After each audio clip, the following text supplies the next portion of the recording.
What is up, dudes, dudettes, and all our beautiful people of the interwebs? It is Saturday, so it's time to go beyond. Welcome to the United States of Smash with the Smash Podcast. Guys, I gotta tell you, it is great to be back. It is always good to be doing the show for you guys.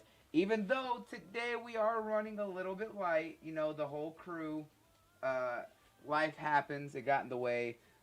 Fortunately, G got caught up with work because he's on that retail side. He's gotta run all that business, and right now with Thanksgiving ramping up, it's gonna be crazy.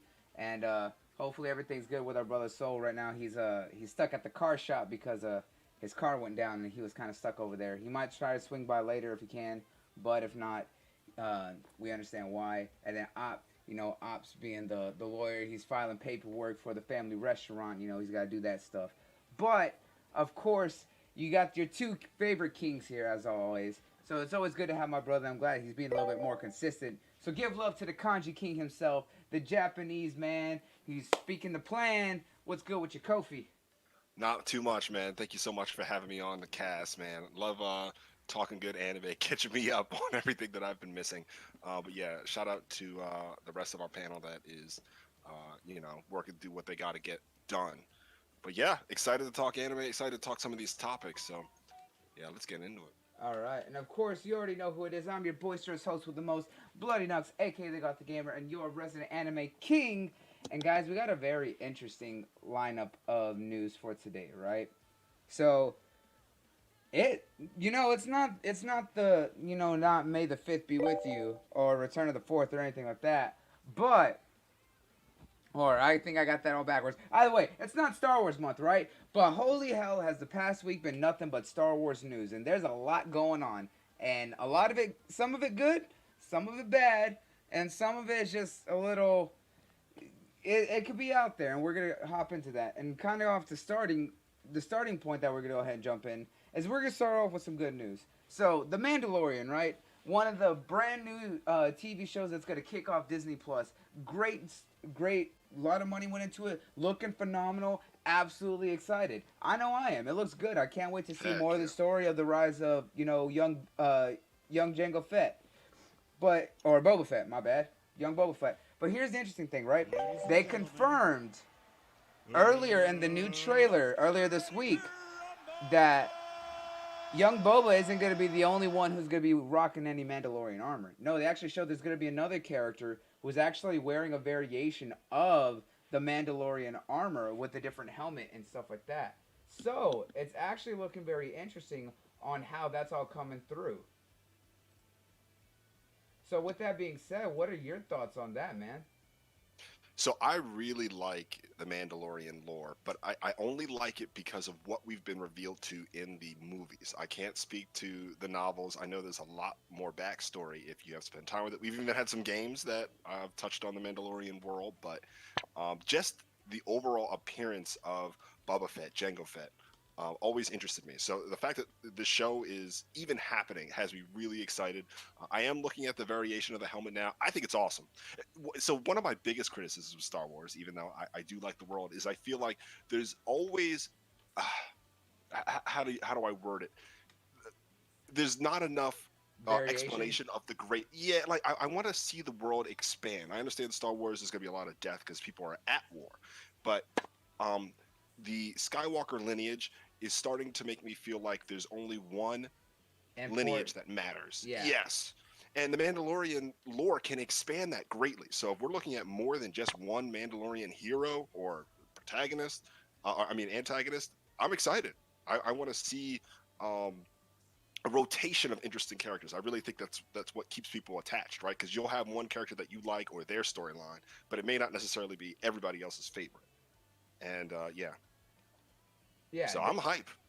Definitely, and you're right. There has with what we have established with Star as well. The chat's not working on the embedded, so that I'm just gonna turn that off. So you're right. So we've seen that it doesn't feel like there's any other more important lineage other than the Skywalkers through the Star Wars saga, right?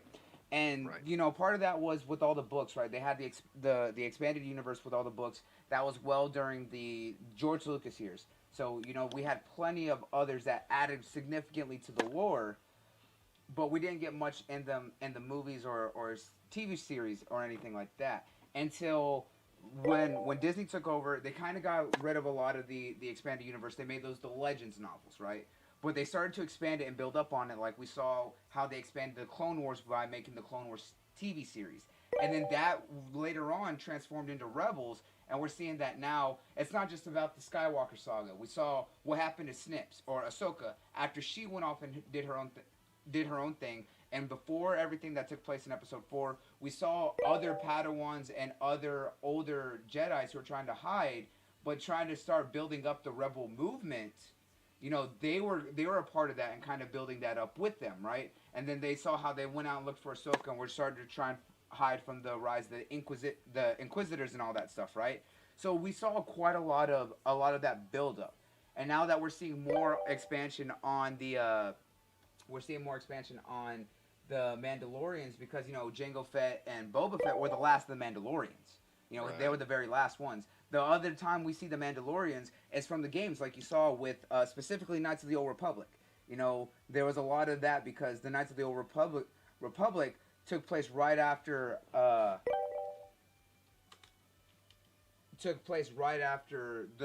end of the Mandalorian Wars, and where a lot of that kind of happened, and a lot of them kind of were dying out, and everything that happened with them. So it's good to see that there is still some of that showing up now. We're getting that much needed expansion with everything.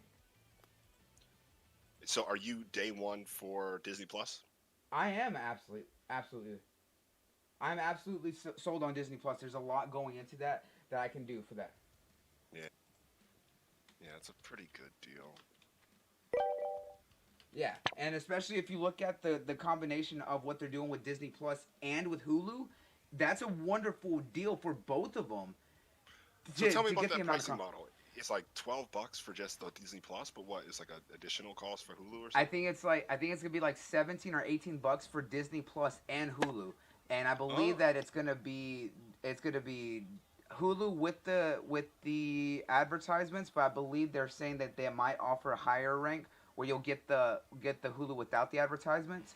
But still, you got to think about everything that's being offered in Disney Plus and all their original TV series, and then Hulu already has a wide selection growing their own original series and stuff like that. And then not only to mention that, but they're also utilizing Hulu as their platform for putting their more mature TV shows that they don't want on Disney Plus.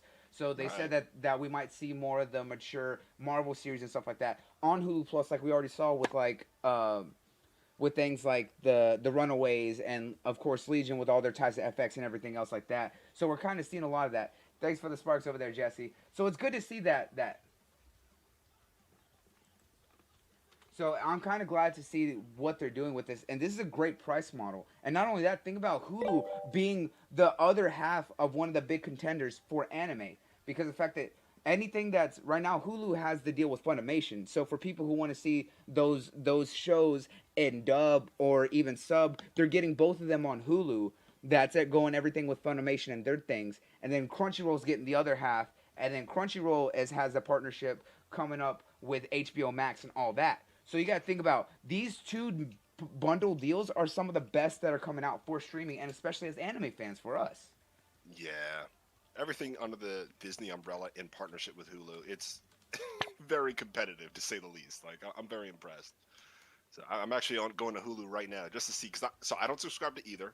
I'll be honest, I'm one of those millennials who pulled the cable, right? I don't pay for any cable. So an internet service that provides some sort of show is great for me. I just haven't decided.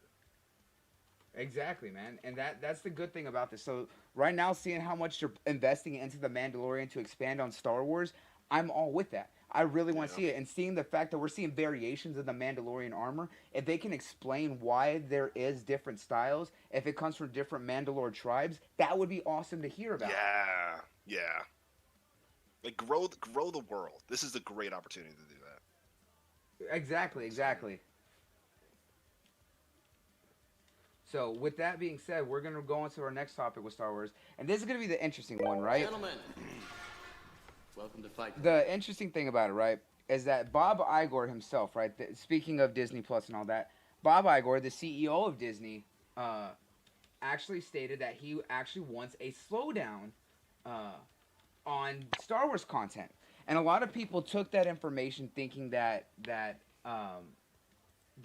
because of the fact that he's disappointed with Lucasfilms and how Star Wars has kind of been treated. Especially look at the reception of how everyone felt about the new trilogy, right? How But do you feel about the new trilogy I so actually, uh, I far? was about to say, Two of the three. I mean, I really liked this trilogy. I don't know if you were around, but I was one of the people who defended 8. It had its problems, but I understand what they were trying to do with it. But I understand why a lot of people had a lot of issues because there were a lot of things that were kind of unnecessary. But the aspects that it did build upon, I did completely agree with and stuff like that, and especially showing off a lot of the powers and things like that. Yeah. But my thing is, after they made he made this announcement, a lot of people thought it was because he was disappointed. He came out and later clarified it's not because he's disappointed with the game or with the movies or anything. It's that he wants, with the amount of content that they have coming out with Star Wars. Think about the game right now with Fallen Order, also going to expand on a lot of it, right? With the new EA Star Wars game that's coming out next week, which I'm looking forward to, which also kind of is another topic as well. But you got that. We have The Mandalorian coming out. And then, of course, we got Episode 9 coming out to end the new trilogy and stuff like that. So there's a lot of content out. Well, he stated that he wanted to slow down because of how much there was of Star Wars coming out recently. You got to think that we've had, other than the new trilogy, we had individual stories in between each of those every year. So there was a very high influx of Star Wars content. And he wants to be in the camp of less is more. You don't want to cause franchise fatigue, and you got to think about how much love there is for Star Wars, yet there's very few films in that series, right? So now when you start pumping out too many of it, sometimes it can feel like everything gets washed out and outdone and kind of saturated, right? It saturates the story of everything. And you got to think that there's so much potential with the world of Star Wars that you don't want to overdo that stay. You don't want to overdo that kind of universe, even though there's so many stories and they're starting to pick stories out of the old legends and making them canon. I think him ordering that slowdown to give that less is more feel is perfectly worth it. I feel like if you pace it out just right, even if you do 1 or 2 movies every 2 years or anything like that, or even every 3 years, right? That still keeps it enough of a household name for everything without overstaying its welcome. And then with the fact that now they have TV shows in the Star Wars universe, still Rebels is still going, and now Mandalore and everything else that they could potentially do, they don't need to overdo the Star Wars content and stuff like that. Yeah, So I completely agree with that pace. 2 or 3 years, that's what they did for the first trilogy and the second trilogy. I also like the first 2 films of this trilogy. I don't. Well, I really like Episode 7. Episode 8 is decent. yes, I agree with You're that. right, and I see people's criticisms of the film. There are certain moments I really like, specifically about Episode 8. So the theory that slowing down gives them a chance to maybe write out a complete arc of a trilogy, maybe a little bit more thoroughly, I agree with that. I think we've seen at the same time. I guess I'm playing devil's advocate because I see people criticize other franchises that have tons of movies that come out every year for the last 20 years, markedly uh, the Marvel movies. And because of the diversity of the characters that they have in that pool under the Marvel umbrella, I honestly believe Star Wars can achieve something close to that. I'm okay with take 3 years between the movies, but if you enter a post Skywalker era, there is just so much I feel like you can do, and that's what I'm really excited for. But who knows what direction they're going.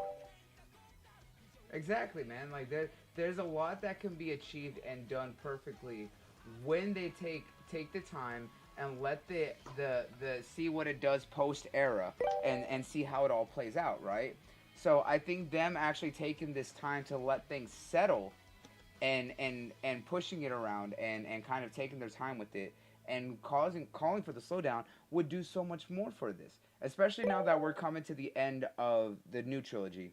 As you said, this is gonna end the Skywalker saga and that whole legacy that we've known, right? So now there's so much Exactly. potential to expand with a lot. Now, if they really want to, we could see a Darth Plagueis film. See more about what made the what the mentor of Palpatine did. Or if we really want to go into it, I want people to see a story about Darth Nihilus, right? If people who don't know who Darth Nihilus is one of the original Sith Lords during the old Republic that actually killed most of the Sith at that time and established the rule of two, because he took one apprentice that he thought was strong, and he trained that apprentice.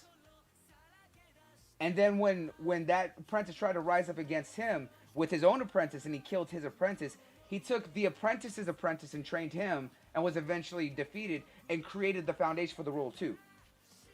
On Anakin, my issue is Christian Haydenson had some awkward acting, but in the grand scheme of things, Anakin was necessary. We understand how he was created because Palpatine made a Force baby, and Anakin's mother gave birth to a random baby without a dad and stuff like that.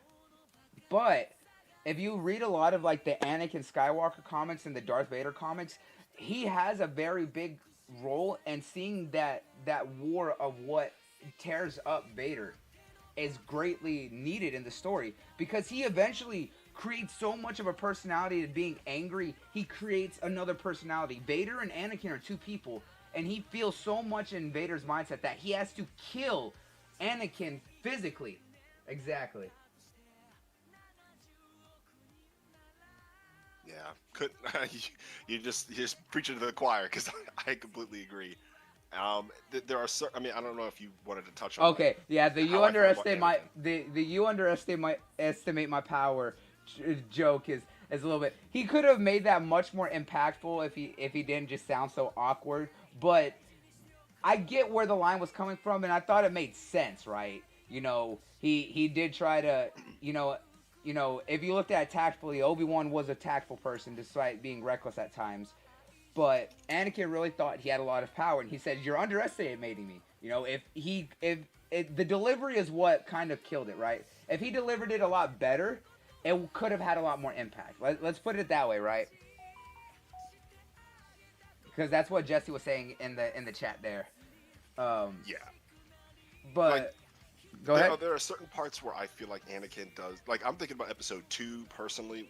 Like, the scene where Anakin ends up killing people in the village. I'll be honest, this might sound a little bit morbid.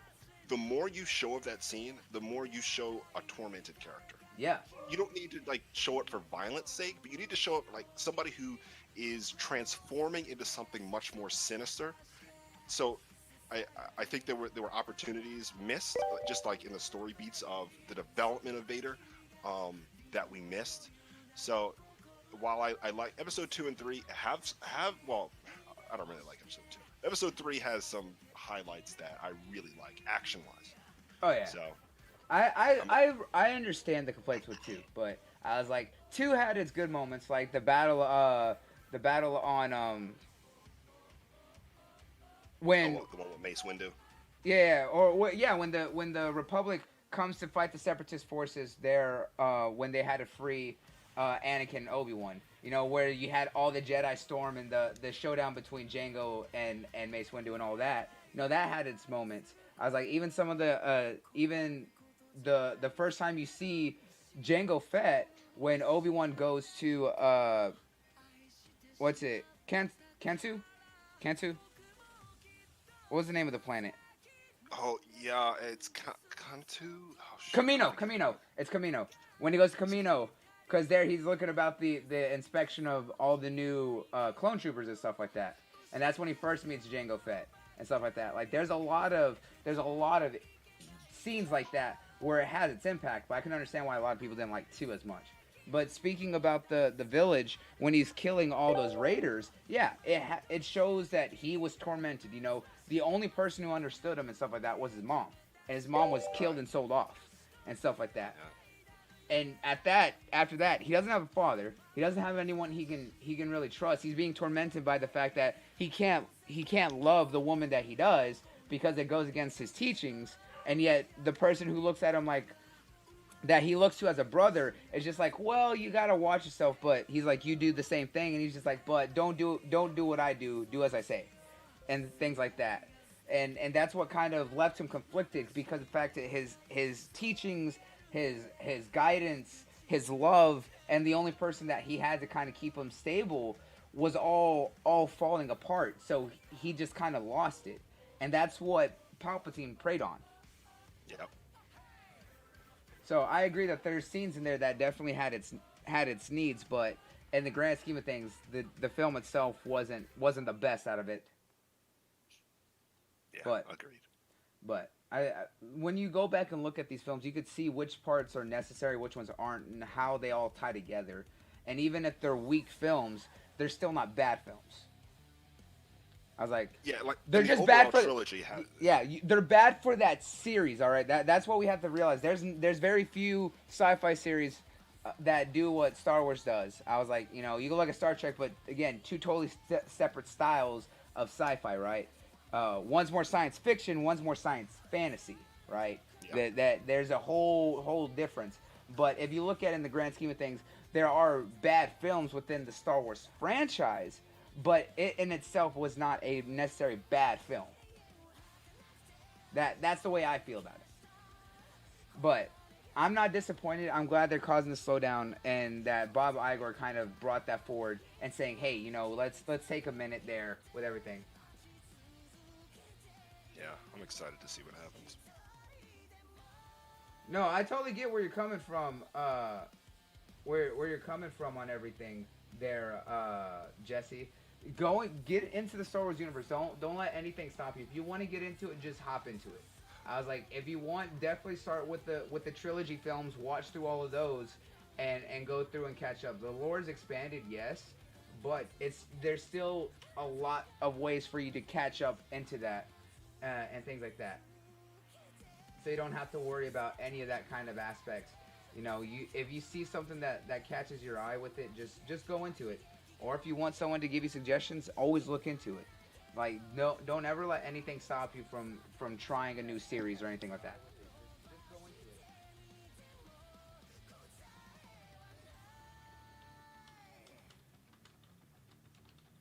All right. With that being said, though, there is one thing I got to bring up here that definitely needs to be addressed, and things that I personally got to say, is that after this, the biggest disappointment right now is how much there has been going back and forth on what's going to be going with Star Wars after this trilogy. And there's two things that we knew, right? Originally, Rian Johnson was going to have his own series, or his own trilogy, which I think he should have done and not gotten involved with J.J. Abrams and let J.J. do the whole thing, because I think that's what would have made 8 a little bit better. And then the other thing is D.B. Weiss and David Benioff coming into the series. You know, for those who don't know, D.B. Weiss and David Benioff are the showrunners for Game of Thrones. All right, later, Jesse. Thank you for stopping by, man. It's greatly appreciated. So, D.B. Weiss and David Benioff were the showrunners for Game of Thrones. For those who don't know, they were actually set to have their own Star Wars trilogy as a project that they were asked to do, right? And this came up right after, or right during the last season of Game of Thrones, season 8, which just recently ended this year. Well, one of the reasons that they rushed even though they had plenty of more content to do for Game of Thrones, to at least do either a couple more episodes or do another half season, right? But expand it enough and not rush everything that they could have done.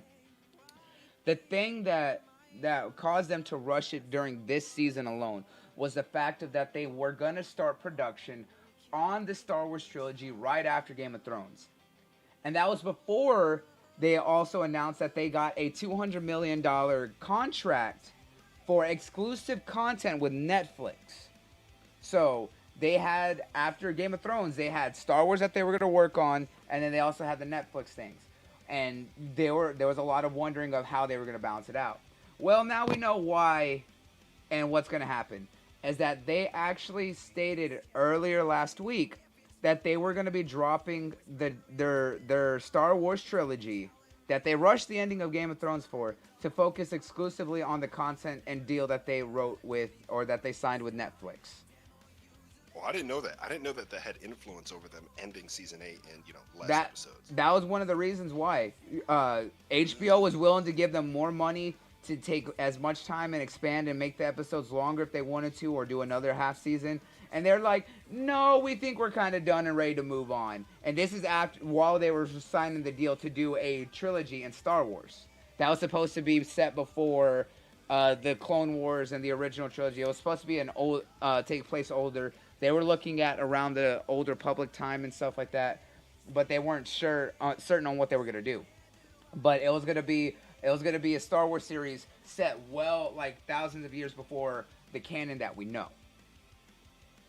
That was one of the reasons that they rushed it. And then then other than that, they also got the $200 million deal with Netflix to say, hey, guess what?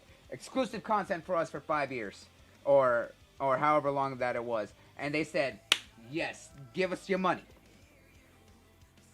And then just recently, last week, they the way that they made it is that they said, oh, there's only so many hours in a day, and we had to decide which one was more important. So we had to let go of the Star Wars trilogy and focus on our Netflix content. Yeah, the reason they had to let it go is because they already got that check for $200 million to work on whatever that Netflix wants them to work on. That's why. I was like, and I was like, there's been a lot of stuff, like, they were great with Game of Thrones early on.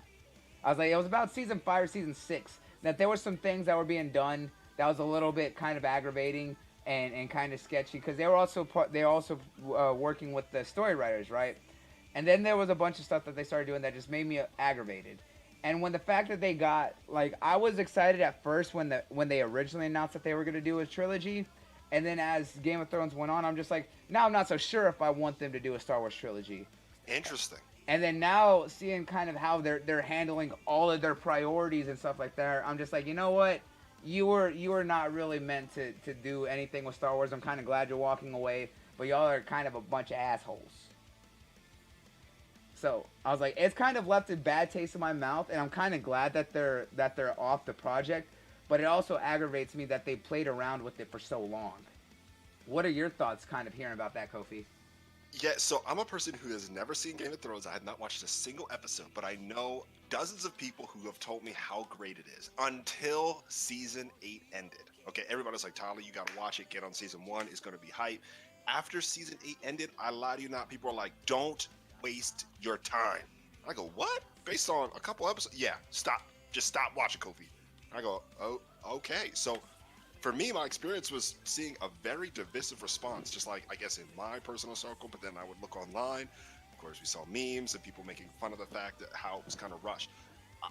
For me, when I go through a television show or watch a movie, the journey is important, but the ending is very important to me. I like something that's seen thoroughly to the end. We don't get that a lot. I feel like a well-written ending is not just difficult, but typically by then, either money's run out or you have to complete a lot of plot holes or close a lot of plot holes in 2 hours or however long the series is supposed to run. So the fact that they didn't even try 100%, that's a down for me. And for something like the Star Wars franchise, something that is so iconic for our culture, I don't know if I would be very excited to see that either. I need to see somebody who's going to see it to the end or end an arc, right? Like when I think of I'm forgetting the brothers who did the Infinity War. Oh, the Russo brothers. The Russo brothers. Yeah. No, some people don't like Endgame, but they did their best to try to bring the end to an era, the Infinity Saga, and I respect that. I actually love the film personally, but that's what I would hope from these two gentlemen, and that doesn't look like something that they have a very good reputation of doing. No. So the fact that they're not involved, that's fine. Yeah. And that was kind of what a lot of it was. Like I said, they did well for so long, and then they just kind of rushed it out because they wanted to do something new. And I'm just like, bro, come on. Yeah.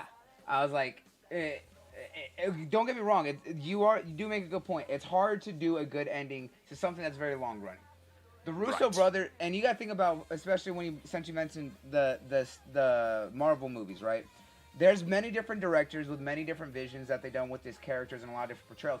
But every director that took those characters elsewise took the established of how those characters are and made them fit. And you got to think, for the Russo brothers, they had the biggest undertaking because they had to take such a large amount of actors and characters and make it all make sense.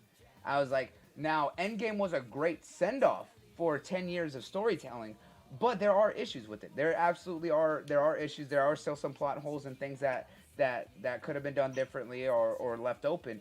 But you still have to give them credit for the fact of they still did their damnedest to give one of the best closings for a story saga, right? 10 years of story buildup.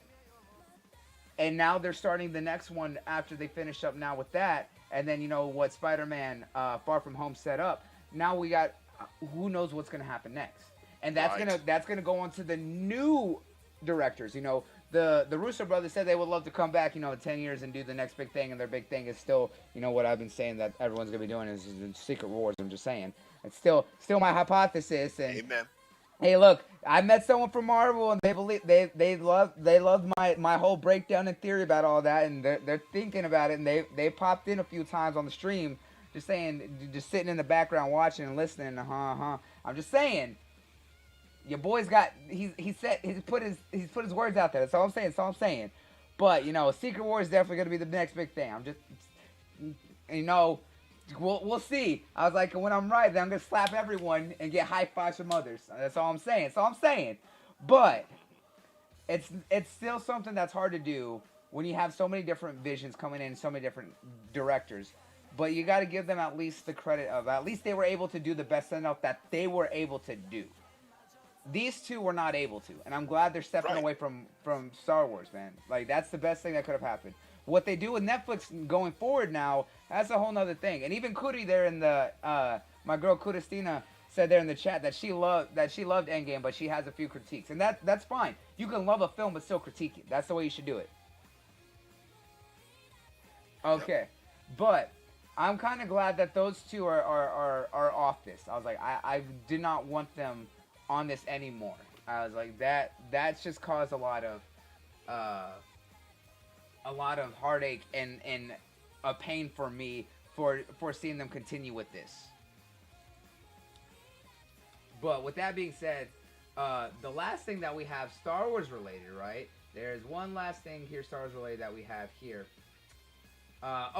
Was the fact of everything going on with EA and Star Wars, right? So for, like I mentioned earlier, next week the Jedi Fallen Order comes out, and I'm looking forward to that game because one, it looks good.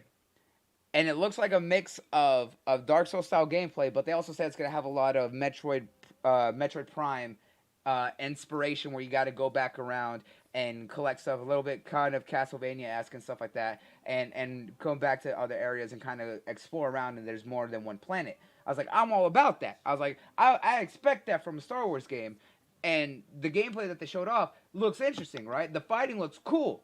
I want that. Well, the thing that's kind of pissing a lot of people off about what EA did is that they kept quite a bit of gameplay stuff hidden because they want to surprise people, right? I was like, that's a good thing and a bad thing. It's either hey, we want you to actually be surprised and like this game a lot, or it's we don't know how people are going to react to this, so we don't want to see it yet, and have them start complaining about the game early on. But the biggest thing is the fact of, for us Xbox fans, and now the PlayStation fans, for you, Kofi, is that y'all recently got EA Access, right? We have EA Access. Yep. I was like, and it allows you to play any of EA's new games coming out. You can play a week early for a 10-hour demo, get a feel for the game, and then if you like it, you get a 10% discount or 15% discount when you buy the game through the digital store through them, right? And you pay $30 for a year, and then that also lets you play their whole back catalog of everything that they have in the vault. All their games and stuff like that's in there. And for Xbox, we have the backwards compatible games and everything that's from the 360 and on. Well, they announced just last week that they're pooling the 10-hour demo for Jedi Fallen Order, that there's going to be no early access demo through the EA Access, and that they're not even going to be able to, they're not even doing it with EA, with their Origin, which is on PC, where you get to play that game day and date, or get to play like the game a week early, the full game at that time. You know, they get to for $100 a year on the PC for Origin, you get to play all their games a week early and play the full game then and there, while everyone else has to wait day and date. Well, they're not But even. now that's getting pulled. Yeah, well, no, just for this game, Just for this game. just for Star Wars Fallen Order, and that has a lot of people like, what the hell are you doing, EA?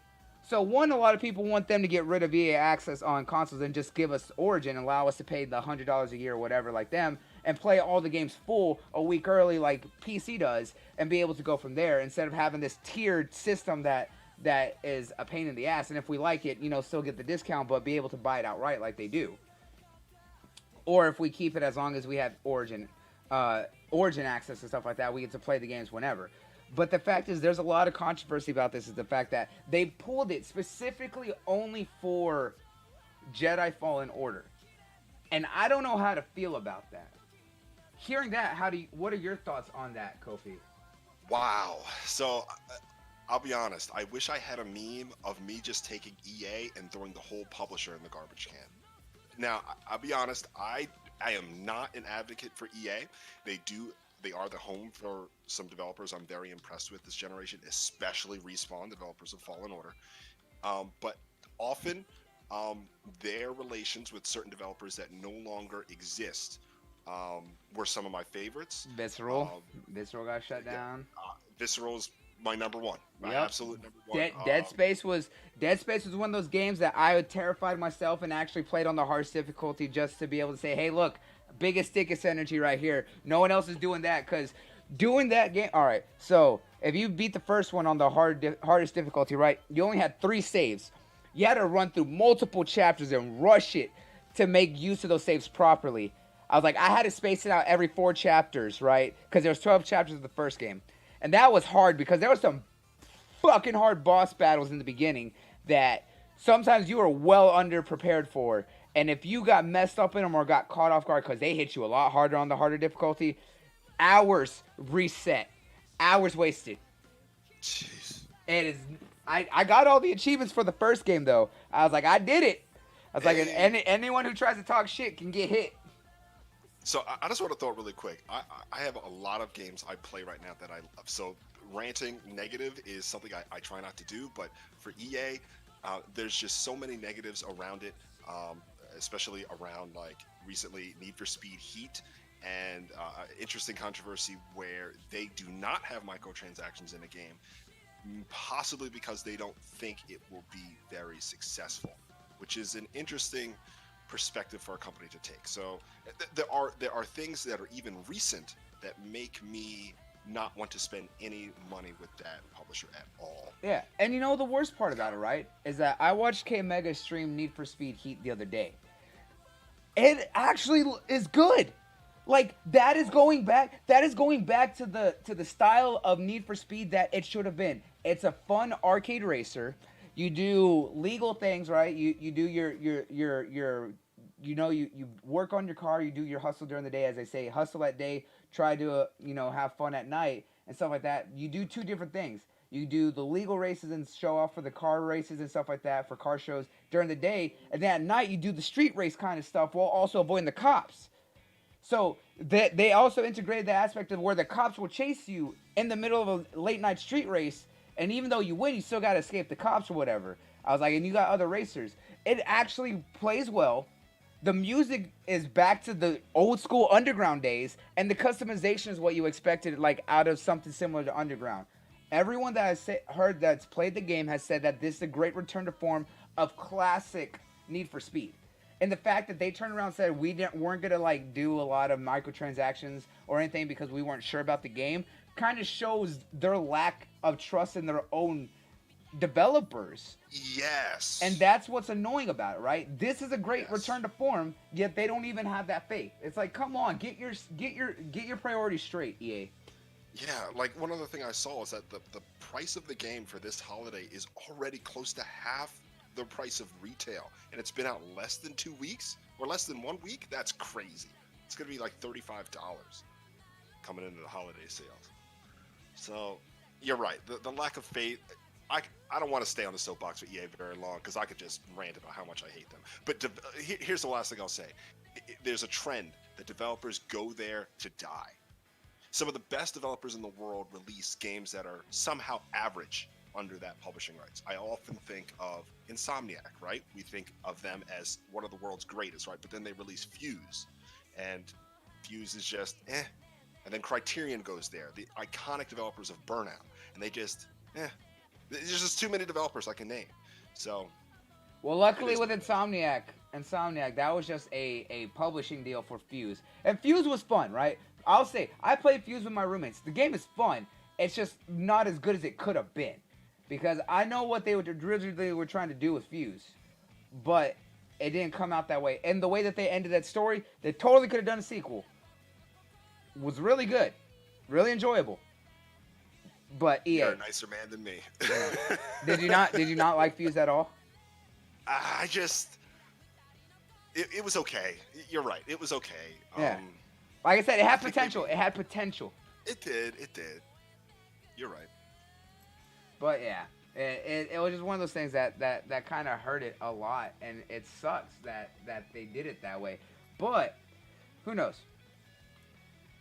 You know, Jay Slayer brings up a good point in the chat over there. He said, "What if Disney told them to do this?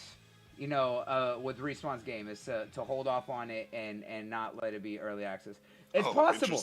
It's very possible, because the fact that we know Walt Disney did say, hey, we're gonna let y'all keep. We trust EA and gonna let them keep the license. This also could be one of those, hey, you know, them saying, hey, look, your next thing's gotta be big and gotta be good, and if not, we might pull it. I was like, because Disney's been doing a lot of changes, and they've been more active about cutting projects to people if it's not supporting right, if it's not good right. So this could be EA's like last chance, because we saw how the reception with Battlefront 2 was, right? The story's amazing, right? Ian Voss or Vasio, her story, right? Great. I love that. I was like, but everything that happened, look at everything else that happened with Battlefront 2 that kind of killed the fact that it had a cool, interesting story, right? Yeah. So I don't know. We're gonna kind of see how things play out with all this, right? We're gonna kind of see what happens. But that's kind of how it is right now with Star Wars. There's a lot of good and bad going on with it, and there's a lot of people touching that license and a lot of hands going around. We're gonna kind of see what happens with Star Wars right now. Like, I'm excited for Fallen Order, and I want it to be good, and I hope it is, because I have a lot of trust in Respawn. I have so much faith in Respawn. When I talked with some of the developers at E3, and they were excited to be working on Fallen Order when they teased it off at E3 this year. I was like, so I know the devs are excited for that project as much as I am. So we're gonna kind of see how it all plays out. I really hope for the best with it, though. Now, with that being said, we're going to slide on over, because we mentioned Netflix, and we're going to slide on over to the Netflix topics, especially thanks to good old David Benioff and D.B. Weiss. Now, Netflix is stepping up, right? They're coming in packing. And first thing that we're going to mention is something new that's coming out that I'm telling everyone that they need to go watch. To all my Mecha fans, to all my Gundam fans, Iron-Blooded Orphans is now on Netflix. You need to go and watch that right now. Iron-Blooded Orphans is one of the best Gundam series in a long time, for especially something to get newer fans into. I was like, you go back and watch 00 Zeta, you watch Wing, you watch Mobile Suit, you watch any of those older series. Not everyone can get into them unless you grew up with them. And I was like, because they some of them don't hold up to the best of times, right? I'll put that out there. But I still like a lot of them. I was like, Mobile Suit and Wing were my favorites. I was like, but 00 Zeta, I liked a lot. But of course, I like the classic films, you know, especially in the Universal Century timeline, you know, the main timeline, because the Gundam also falls into the, hey, guess what? Alternate universes and timeline shit. But everything that's mainline is always Universal Century. Those are the ones that you know. And the ones that are classic with that is like Gundam Unicorn. Unicorn is still my favorite Gundam of all time. I know that you're a Death Side fan over there, Kofi. Woo! Yeah, you are. But Unicorn, still one of the best, and has one of the coolest transformations out of all. Because I was like, he has that horn, but when he unlocks his full potential, like, you see his whole body like power up with energy, and then you just see that horn split into that classic Gundam crown, and the way that the actual mecha space transforms to that new armor. Oh, you cannot tell me that Unicorn is not dope. So I haven't finished Unicorn, but I think it's only like 4 huge episodes, right? Something like that. Yeah. I think I'm Or, like or it's halfway a through movie, episode. or you can watch the movie, which is all of it together in like one big All of it 2 hour together. chunk. Yeah. I saw it broken out in episodes, and you are so right. Gundam Unicorn is glorious. I didn't even realize what I was getting into. It's so funny. Like I watched Gundam Wing, which is obviously my number one favorite. But every Obviously. other one I've gone to, yeah, right? Every other one I've gone to, I've been very impressed with. Blood Orphans, I'm not through season 1 yet, but I love season 1 so far. Yes. Very excited for season 2. Double Zero, right, or Double Zeta? I'm not sure how you call it. I haven't watched Double Zeta, yeah. That's Double Zeta. Yeah. I haven't gotten through a lot. That's the one with Gundam Exia, right? Yeah, Exia. That's Exia. Yeah. I haven't gotten through like much of that, but it seemed very good. And then I started watching Unicorn. I was also impressed. And of course, I have some other favorites, like you said, G Gundam and G Gundam, yeah, of course. G Gundam is classic. Definitely a classic. So, yeah, the fact that it's now on Netflix, and I'm hoping they have the sub version. I can continue watching on Netflix. That's the one thing I do have access to. So that's pretty hype. I'm happy. Yeah, exactly, dude. So for all my Gundam fans or all my mechas, or if you want a good Gundam to get you into the jump, go watch Iron Blooded Orphans. Because the thing about Gundam is it's not just giant robots fighting each other. No, there's a lot of political drama in it, and it's always well done, right? But Iron Blooded Orphans actually changes everything that we know with traditional Gundams. So beam weapons and beam sabers don't exist in the Iron Blooded Orphans universe because of the fact that they built the Gundams and the armor for ships to be so resistant to those type of weapons that they just phase them out entirely. So there's no beam rifles, no beam sabers, no laser weaponry at all. It's traditional ammunition that are now like traditional guns that just have massive bullets that are mass produced, or it's all special made melee weapons. Like one of the main Gundams literally has a giant, basically a lance that can drill through stuff and also cut through things amazingly well. Like, it's hard to explain it. You have to watch Iron Blooded Orphans. I'm telling you. I was like, this is one. I was like, and now that's on Netflix. Everyone needs to go and watch it. All right. Now that I did my shilling for Gundam because Gundam fan. Now on to the rest of it. So as you can see over there, up in the top, right over there, we got two very very special Netflix titles, right? And as gamers, there's one specifically that we're all interested in the most, right? And that's The Witcher.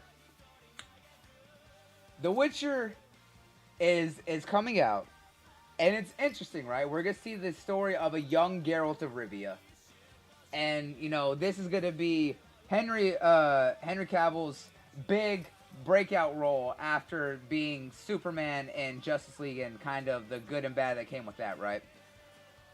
I have my reservations on the Witcher series, right? I was like, I'm going into that one cautiously optimistic because I've read the books. I've read all the Witcher books. I've played the games. I know the story. I was like, I want to see how they portray it. I was like, my one thing is that this is supposed to be before he completes and graduates from the School of the Wolf, but there's a lot of stuff in there that shows that it's after he graduates and stuff like that. So they've kind of been like unsure or been wrong with their marketing of where the story takes place. But the thing about it is that I like Henry Cavill, all right? I know he's a fan of the Witcher series, but he has too much of a pretty boy look for Geralt, all right? Oh, wow. Okay. I didn't know that was your take. Yes. I didn't expect that. I was about to say, Geralt, even when he was young, was always more of a rugged and kind of bruised up physique, When you look at Henry Cavill, even though he has some of the scars, they're not as deep because they're not as aged as we see Geralt in, like, especially in The Witcher 3. But he just has too much of a pretty boy face for Geralt. It's my one thing is like while he has the physique, he doesn't have the necessary facial aspect of really selling a rugged, warrior that Geralt is, even in his younger days. If he does the role well, then I'm happy with it. Like I'll say this, he's definitely trying to do the gruff voice. He's trying to get that down. I was like, so I'm more interested to see how he carries Geralt, right? But the other biggest thing is the story. We need to have a good story, and the universe of The Witcher has a lot of great potential, right? But there's one thing that they need to do, right? Is they need to take it a step at a time, right? Season by season. Well, they revealed that they have 7 seasons of the Witcher TV series on Netflix already mapped out. And I'm just like, why? You don't even know how people are going to react to the portrayal of Henry Cavill as Geralt, and if they're going to introduce Yennefer, or if they're going to introduce Triss, or any of the other witches and everything else, or any of the other Witchers that we know, right, down the line, on how it's all going to play out. So we don't know what this is all going to entail, or if it's going to succeed well enough for people or not. And they're already planning for 7 seasons? Like, guys, I know Netflix likes to throw money at stuff, but take a chill for a second, and let's see how it plays out, and see the success of the first season before you say, hey guys, we got 8 seasons worth of content, and the next 10 years already planned. What about the first year? What if it doesn't succeed? Well, yeah! Alright, guys, alright. What are your thoughts on that, Kofi? Oh, it's a double-edged sword. I'm gonna play a little bit of devil's advocate. Go ahead. I was like, do it. You plan out 7 seasons. You don't jam too much content into any one particular season. Now, you might end up missing out because, let's say, season 1 sucks or nobody watches it. Then you'll never see the result of one storyline that was opened up. But if you're truly planning out, I mean, let's say they're doing like the first 3 seasons are literally like writing for what that arc would be like. That's pretty important for a well-paced series overall. And I really like that, because sometimes you're not sure what you're gonna get for season 2, right? So you're like, all right, jam everything in. We just gotta have this person appear, this person appear. We gotta have this monster appear. We gotta have this person get this sword, and then at least we know that we tried. And then season 2 comes along, you're like, oh, introduce this stuff, and now you gotta kind of have to like play with something that we rushed and flesh it out more. So it could end up working out. 7 seasons, that's a long time. Henry Cavill, I don't know if, I'll be honest, let's say, like, did he already agree to 7 seasons? It makes me think like that. As far as I know, that he has agreed to the longevity of the series. And I will say this, Codicina did bring up a good point. She had the same complaint with me as that, or when they first revealed him, he had a lot of pretty boy features. And the most recent like promos and stuff like that, they kind of toned it down and stuff like that. So like I said, I'm cautiously optimistic with the series, especially as someone who's a big fan of the Witcher series. And for us as gamers, you know that whenever they try to do movies or TV shows based on games, it's not always been good, right? It's always been successful. You know, Resident Evil was a successful series, but guess what? They didn't try to adapt the games. They just said, hey, guess what? This is in the universe, but it's its own timeline. We're focusing on our own character with Alice, but you're going to see everyone else, right? And it was an action film. It was an action horror. I was like, but they did it right, right? And whether you liked it or not, it was still successful for what it was, right? But you look at others that try to do it, and, you know, we're not going to talk about some of the classics. So, you know, we have the Mario Brothers movie and stuff like that. Yeah, you know, there's a lot of not so much. You know, there's also the Street Fighter movie, or, you know, Mortal Kombat was good, right? The first Mortal Kombat. The second one, a little bit cheesier. Okay, we're not going that one, but it's always a hey, you know, we're more protective of, because they're like, hey, you could do it right or you do it really bad and then we're gonna hate you. Look, Dead or Alive was another one. Look at Assassin's Creed, right? Assassin's Creed had all the right makings. They had the right tone, they had the right universe, everything made sense. The only thing that was missing was that they didn't really give enough depth and give it the soul. They had the world and everything perfect for Assassin's Creed. They could have done it so right, but they just missed that little extra that really would have sold it. Like that, and like I liked Michael Fassbender as his character for Sergio and everything like that, because Spanish Inquisition, wonderful historical point to do it for a movie. For non-fans, they loved it, and I watched it with my father. He loved it, and I'm just like, oh, I'm glad you enjoyed it as a non-fan. I liked what it added, but it was just missing that little extra that would have made it perfect as a video game adaptation. That's just me, though, right? I agree with you. I'll be honest. When I first saw the trailer for it, I had my doubts. Love Fassbender as well. I was like, oh yeah, he was great Magneto. I would want to give him a chance. When I saw the trailer, though, yeah, I wasn't hype. Yeah. It just. I wouldn't, like I said, when it comes to us, whenever we see video game movies or adaptations or anything like that, or even TV shows, we always go in more cautious than someone who doesn't know the series. It was the same with the Hitman film, right? Look at that Hitman film. Great action film. Love what they did with Agent 47. Wonderful action film. Not what Hitman is, right? Not what Hitman is at all. But shoot, now you're making me think, what good adaptations have we seen? Not many. Not many at all. Yeah. Yeah, and I like the film. It's a wonderful action film. It's great to see him go up against other agents like Agent 46 and Mr. 24 and stuff like that. However, that was not a Hitman film that we would traditionally see. That's not how we expect 47 to act or anything like that. So that, as a fan of Hitman, that was not the 47 I know. Was it a great action film and a assassination like kind of thriller? Yes, it was. Absolutely, it was. For fans who like that genre of movies, enjoy it to the fullest. But for fans as the game, we have a certain understanding of it, right? No, that's what I was just talking about, Christina. I just finished talking about the Assassin's Creed film. Is that it had everything to be perfect. They just missed the soul of what makes Assassin's Creed Assassin's Creed. They had the world, they had the proper timeline, they had great actors that did the portrayals well. It was just missing that little extra something. Max Payne was another one. Max Payne was, I don't know what the hell the Max Payne movie was. It was an action film, but it was not Max Payne.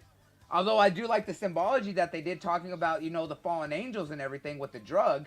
But that wasn't Max Payne. That wasn't the Max Payne that we know.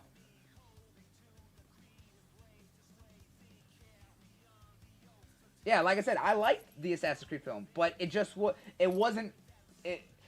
good film, it just wasn't perfect, and if it was perfect, it would have been praised by gamers. But because it was missing that little extra something, a lot of people just like trash that film. I'm just like, yo, I liked it. I like what it added, but it was just missing that one thing that could have made it perfect. But yeah, Jay Slayer over there making good points on the YouTube chat, and then Cody over here on the Mixer chat. They both bringing up great points. But that's why my complaints or my reservations with the Witcher series are. I'm gonna watch it, absolutely. I'm gonna be all in on it, but I just hope that it's good. I really hope that it defies my expectation and comes out really well, and that we're not just gonna see pretty boy nature of Henry Cavill. Yeah.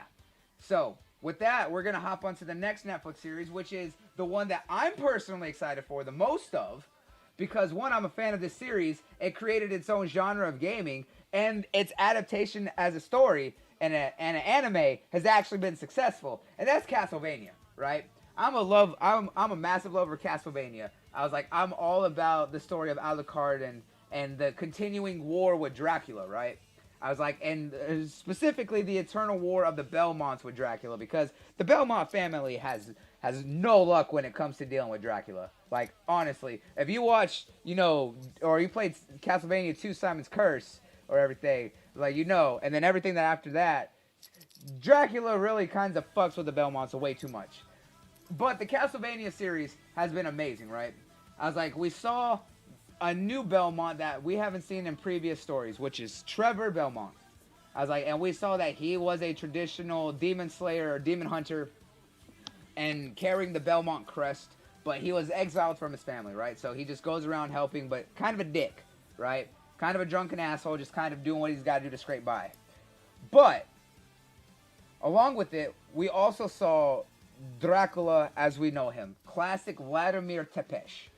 But not only that, but we also saw young Alucard, or as he was portrayed as Vampire Jesus.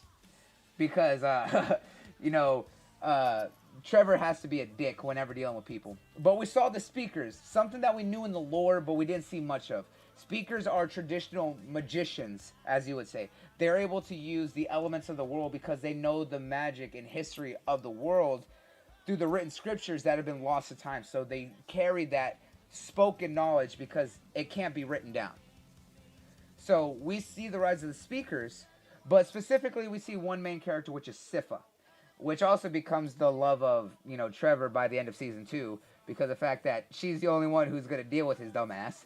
And then we see the budding bromance between Trevor and Alucard after Trevor leaves the Belmont family treasury to Alucard to protect after they destroy Dracula's castle and prevent it from being able to teleport anymore, literally right on top of the Belmont vault.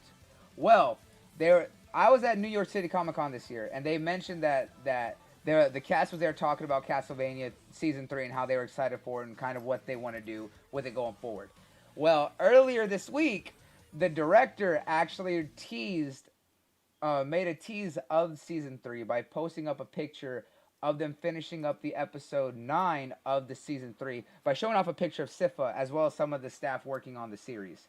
And I'm just like, oh, you cheeky son of a... It's like, don't just show me pictures. Give me a date, damn it. I want it. I was like, Netflix has been stepping up their anime content, right? Getting new series and getting a lot of classic series made. Voltron, Legendary Defenders. I love that new interpretation of Voltron. Amazing. And their new takes on new characters and new romances and new everything. Wonderful for this for the age that it came out with, and still can hold up. And a wonderful classic Voltron story that we would love. We saw Lance, we saw Hunk, we saw Pidge, we saw Allura, we saw Shiro, and of course we saw Keith. We saw the classic characters that we've known for years on end, but added in a lot more to what they did with Voltron, right? Classic. Castlevania, been doing amazing, and I want to see more of it. I just want them to give a date. Did you take a look on the tease of did you see the tease that they put up for season 3? And are you hyped for it? And are you hoping they release a date soon? Or what are your thoughts on the Castlevania franchise on Netflix? Kofi. So I saw I've only seen part of season 1. I did not complete season 1, so I apologize. No! I know it's a huge offense. And I loved it. It was that I stopped it. I think it's just I thought we had too much going on at the time. But the fact that that it's going on, the fact that Netflix has been supporting this show, I am so excited for it because I feel like it's more of a niche background, but has been dealt with such respect, at least for the episodes that I've seen. So I just couldn't be more happy, to be honest. I just saw news of this when you brought it to my attention. So I'm very excited, but I got some catching up to do. I got to get through season 2 and the rest of season 1. Yes. So definitely need to. I was like, but they have absolutely handled this series with the utmost respect to the original Castlevania series, as well as the amount of work that went into animating these fights. Dude, Castlevania has some of the best animated fights, dude. I'm not even joking. Like in season 1, you're gonna find it later. There's literally a part where Trevor Belmont pulls out a whip, right? The traditional classic chain whip. And he's slinging this thing around, right? And there's a part where it catches on fire. The animation for the particle effects of the fire as he's swinging it around and fighting all these demons, dude. Oh! I was like, you want to talk about some well-memorable fights? Castlevania has a lot of them. And you need to watch it. Yeah, I gotta get on it. I've been slacking on a lot. It's time to get back to form for real, so... That'll be top of my list, so yes. I can catch up for season 3's, announcement. We don't have a date yet, but yeah, I want to be there. Exactly. And Cootie, for your question about how we feel about the Halo TV series, that is going to be a topic. We're not going to talk about it this week, only because of the fact that the rest of the crew is not here. Because of the fact that everyone has a lot of feelings and thoughts on it, and we want everyone to be there for that. So we are going to talk about that, especially with the announcement that they just finished their table read and writing the script and they're starting production. So we're gonna go in on that one probably next week once everyone's back. Okay, so don't worry, I got you, Cootie. I got you on that one, I promise. Okay. Hey, it's okay, Kofi. It looks like Cootie is right there with you. She slacked on Castlevania too. All right, so we get to watch in parallel and discuss. Yeah. All right, so you get a pass because my girl is slacking over there. And I was like, so if she wasn't slacking, I'd be on you. But since she is, it's okay. I was like, you get a pass this time. So, all right, y'all got to catch up on Castlevania, but season 3 cannot come soon enough, right? I'm all for it. I'm so excited. I cannot wait. I was like, I want it to be now. Now, with that, we got 2 topics left. So, the biggest one right now, and keeping up with our anime scene, right? So, there was recently a survey done, and a release of information that's stating that OPM, or One Punch Man, for those who don't know, has had 2 kind of lackluster seasons. And they said this is what needs to be done to kind of get it going forward, to kind of revitalize it and bring, kind of redeem itself, right? I'm in the camp of, no, OPM didn't fail. It didn't do bad. The first season, everyone who watched the first season loved it. There's no way to say that the amount of love of One Punch Man after the first season of everyone who watched that, you could tell me that that is a failing season. Season 1 was dope. Exactly. It had some of the best fights. It had really badass action. Had great characters. The animation was dope, and you had to thank for that was, you know, Madhouse and everything like that. You know, one of the juggernauts in the anime industry. Everyone who watched the first season of One Punch Man was like, "Yo, have you seen One Punch Man?" Even casual fans were like, "Oh, One Punch Man's awesome," and stuff like that. You cannot tell me that that's a failing season. Season 2, that's another story, right? There was a lot of. I'll say this, right? I give the studio who picked up for season 2 a lot of credit that they were having to come behind very, very talented studio like Madhouse. They had a very big shoes to fill. Some of their details on a lot of characters were not the details that should have been in there. Like, they were very lackluster, very plain Jane compared to if you saw the web comic and everything like that, or the manga of what they were doing, right? I was like, they did a lot, that they were slacking on a lot of things. But the lead director or the lead animator for that saved that second season by hand animated, doing a lot of extra work and overtime hours to make the later fights in the season much better. The first time we see Gato really show off his water training and stuff like that, and his water fist when he fought Tank Top Hero, I was like, amazing the way that he animated that fluid movement as he started beating down on Tank Top Hero and everything, and then the monster fights and everything that came on later in the season. Well done. And he was the sole reason that the season 2 got even enough of a notoriety and success. Season 2, yes, was a failure compared to season 1. And it had its lacking moments. But here's what they did with season 2. They added in a lot more story. It really focused on the hunter-killer story by focusing a lot on Gato. And I was like, and one of the best fights is when Gato went up against Bang and Bomb, and you just heard that ass whooping he got. Like, he thought he could take down his old master. No, he could not. And just hearing the sound effects of them beating down on him, just hearing the punches hitting, bones breaking, and just seeing him get his ass beat down to hell was so satisfying. Yet at the same time, I wanted Gato to kind of win, because he went through some shit, and some of the heroes that he went up were kind of assholes, and I was like, it made you kind of want to root for the hero killer himself. Yeah, KyoAni, the Haruhi Susumiya days, Madhouse. Studio Trigger is my top dog in the anime industry, right? Their quality and quantity that they're constantly putting out is second to none. I was like, they can do 3 projects in a year, and all of them are still amazing, well animated, always great storytelling. I was like, and wonderful absurdity that you would expect from Trigger. Studio Trigger is my number 1. I was like, Madhouse definitely up there. Ufotable just made themselves known. KyoAni still up there with a lot of the classic, slice of life that they do. I mean, look at what they have on Netflix, Cootie, with Violet Evergarden. Oh my God, you want to talk about a series that made me cry? Whew. Violet Evergarden. Add that to your list as well behind Castlevania, Kofi. That's on Netflix. You got to go watch that. Yes. Which one is this? Violet Evergarden. This will make you cry like a baby back bitch. And listen, I want not even that, right? I watched this with my mother, and she was tearing up in it. I want you to watch it with your wife. And this has one of the best English dubs in a long while. Your wife will be able to enjoy. I'm telling you, every episode will leave you in tears because it's so beautiful.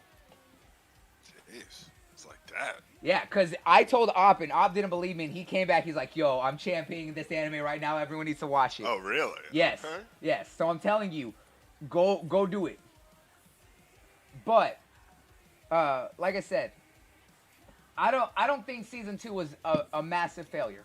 It was not up to par with what season 1 was, but you had a new animation studio coming in behind what Madhouse did.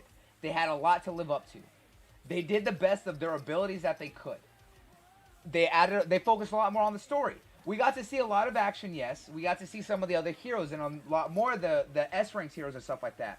Right. We're starting to see a lot more variety. Now, if they can get that level of animation and fighting that the lead animator was doing by himself, if they can get that with everyone and add a lot more of the details, right, and keep what they were doing going, I think that season 3 can be a much more improvement over season 2, and that they will get a lot more respect. But I don't think that they need any redemption. OPM did not fail for 2 seasons. It succeeded with its first season, and season 2 had a lot going for it that was kind of putting it in a bad light for everyone. But they did the best of what they could. And I want to give them a second season to give them a chance, right? It's hard. They have a lot more to prove now because of the fact that now that they set their own precedent, right? If they can step up their own thing, that's the difference. You can't say that OPM belonged only to Madhouse. Madhouse did 1 season and then walked away. It's different if you look at what happens with other animes that are done by one studio for multiple seasons, and then like years later they're like, all right, well, we don't want to do it anymore, and someone else comes in. That was one of my biggest reservations with what happened with High School DxD, right? You had the same studio doing it for 3 seasons before someone else came in did it for season 4, and you had a massive change of art and how everything looked. But they did improve over the season, but they had a lot to live up to with their character design. Hey, what's good, Megatron? Hey, man, you just getting out of work? It's cool, bro. It's all good. So, Kofi, knowing that, do you think that OPM failed, or do you feel like that they're lacking, or that they need redemption or anything to go forward? Or do you think that the studio just needs a second time to do another season to really get their footing now that they got a step in the right direction? So I love this question because it kind of speaks to my point about the 7 seasons for The Witcher. I think when you see a studio go through 1 season and they really didn't have an intention to grow an expanded universe, it challenges whoever continues that series because they're okay, season 1 is super successful, right? Well, you're not just going to make 1 additional season, you're going to make several. And so season 2, we saw that. We saw a lot of world building. We saw a lot of character moments that weren't One Punch Man. I actually particularly like, I forget his name, but he was the baseball guy with a baseball bat. Oh, yeah. I know who you're talking about. I thought he was dope. The one who's like a thug and who only had the bat. What was his name? Yeah, I forget his name, man. But like, he didn't have all the answers when it came down. Well, I don't want to talk too many spoilers. No, you're fine. I was like, look, okay. Season 2's been out for at least half a year. If you haven't seen it by now, it's a you problem. Yeah, I like that he isn't the most powerful, but he's not the guy he's getting mopped up. Because, I hate, that's a whole other thing. I hate the whole Dragon Ball Z thing. When there's a villain going around, everybody has to get mopped up by him just to prove how he's strong, right? Everybody's doing a job to make, one particular villain look really good. Well, this one was more like a stalemate, right? Where the two of them both were powerful in their own ways, and then the situation kind of evolved differently. So, Metal Bat, that's who it is. Metal Bat. His name is Metal Bat? I forgot that. Yeah. His name is just Metal Bat. He Metal. You probably heard him just called as Bado, but his. Yeah. But Metal Bat, that's his hero name. So I really enjoyed a lot of the character arcs. My favorite character is Genos. I actually really. Oh my God, Genos! The upgrade that he got. Oh. Yes. Okay. So like Genos is also that Dragon Ball Z trope, right? Constantly getting that level up, and thinking, all right, I'm stronger now, and still gets his ass whooped every time. I know. I feel so bad for Genos. And you got to think about Genos, right? Is that Genos is an S-ranked, one of the strongest heroes, right? Yes. And yet every time we see him in a fight, he's absolutely getting mopped up, and I feel so bad for Genos. But at least with season 2, they gave him more character building, show why he wants to improve, what he's willing to do, and that when he fought like the centipede. No, not. Well, we saw when he fought Sonic Speed of Sound, right? But I was talking about when he was fighting Senta Senpai, right? Because of the fact that he was taking on the centipede. Seeing how smart he played and how well he was starting to get, I'm just like, yeah, Genos is finally getting his come up. Like he got his moment, and then they shit all over him. I'm just like, oh, Genos, no. Yeah, so like that comes. I mean, that's one of my downs because I'm such a big fan of him. But like the overall arc did more to build different characters than to give One Punch Man a complete arc. Right? One Punch Man was like only in it for like more comical development, right? When he's playing with the guy, when he was like with S rank or quote unquote S rank. Who is that? He's the number one hero overall of all the S rank heroes. Right. Let's say, what's his name? He's like, everyone fears him even though he just is there. Blast, that's who he is. That's his name? Dang, I forgot all these names. Oh no, King, that's who it is. He's one of the top. Yeah, King. Yeah. King, and he's just there, and he's there whenever Saitama would finish up one of his fights, and he would be the one who gets credit for it, and he's just like, why? He's like, I'm just here. But yeah, King. But see, that's interesting, right? So they built a relationship between King and Saitama, and of course everyone is there at Saitama's now, and King's always with them now. So now you see Genos and King with Saitama, and then now you see Tatsuki's sister, one of the Terror twins, right? We see her like now in love with Saitama because of how he like kind of stepped all over her stupid belief about, you know, just being the top of B rank and not wanting to push further. And he's just like, he's like, no, I'm gonna aim for the top. He's like, I'm not just gonna sit and be content with what I have. He's like, nah. And how she's like all over it and what he says. But we saw like how King, even though he's as normal as can be, his viewpoints affected Saitama and everything on kind of helping build Saitama more as a character instead of just comedy relief and everything like that. Like he still has his comedic relief, but King actually had a point to kind of help build Saitama as more of an in-depth character, because he's just like, well, I'm so bored about things now. He's just like, well, if you're bored, he's like, what are you doing? He's like, why don't you take pride in what you do? He's like, are you really satisfied with everything that you're doing now? And then like whenever they would play, you know, we kind of see that Saitama gets frustrated. You know, he does have his frustrations and stuff like that because he can't beat King in video games. And even when he's trying to sit there and just spam an A button or whatever, he still can't win. But so yeah, I enjoyed the season, but like if you look at the ending of season 1 and its dramatic fight versus season 2's ending with One Punch Man just punching the centipede, it would have almost been better if Genos, to me in my opinion, that Genos had defeated the centipede for his own arc, and it didn't have One Punch Man do anything. See, I think that would have been a better. I agree. I agree that it could have been better with that. But now we're starting to see the Monster Association is growing now. We're seeing them become more of an actual threat. But I think that what they did with Genos, right? It kind of showed more of why he's inspired so much by Saitama and seeing that personal growth. Like when we saw his come up when he took down the centipede, right? It's like, yeah, that's the way to do it. And then when it comes back, it just kind of shows that everyone else was having troubles for a reason. Even though you did everything that you could, you almost had that one edge up, but it just wasn't enough. And then, Saitama's got to come in and save the day like always. But he gives Genos a lot more respect in that time compared to others and stuff like that. So we see that respect and notoriety of Genos is starting to grow. Well, I gave my impressions on Death Stranding yesterday on GRG Megatron, but I'm gonna be streaming it after we finish here on the podcast. I was like, if you want to hear my thoughts on that, just be around on Mixer when I go live over there once we finish the podcast. If you want to get more on that, but yeah, I was like, I think with what they did now with season 3, or what they could do with season 3, it's gonna improve on what they established story-wise with season 2, and hopefully they animate the fights a little bit better because they got better throughout the season. They got a little bit better. I was like, if they can make those fights a lot better, then I think the new studio has a lot more promise with making season 3 a massive comeback for them. I was like, but I don't think that OPM has failed.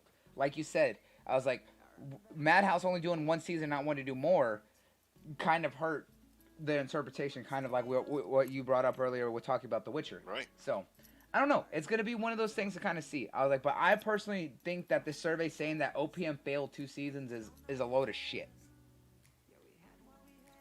That's just me. I was like, it didn't fail. Yeah.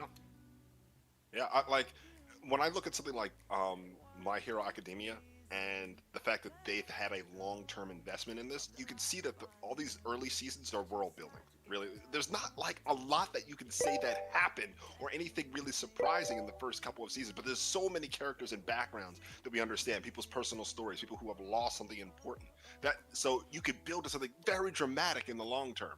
But One Punch Man wasn't designed to be like that.